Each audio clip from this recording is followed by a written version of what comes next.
Even though yields haven't been up to standard the past couple of years, that hasn't dampened the enthusiasm of those looking to get into the pecan business. And with planting season in full swing, Damon Jones recently spoke with one pecan expert who has some advice on how to properly start and maintain your orchard.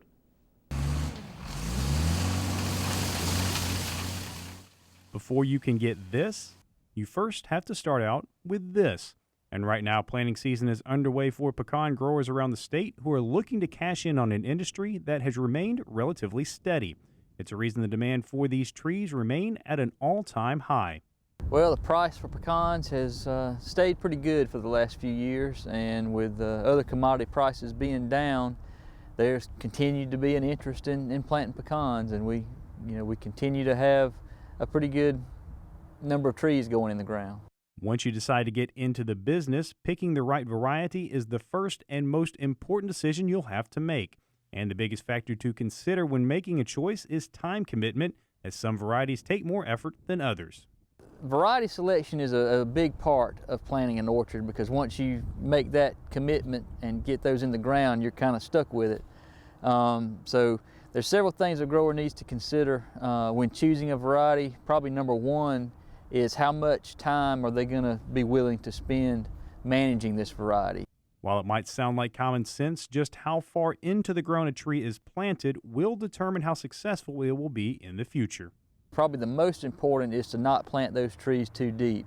Kind of a common rule of thumb that I tell people to do as they're planting trees is to look for that uppermost lateral root coming off of the taproot and keep that right at ground level or no more than an inch below the ground.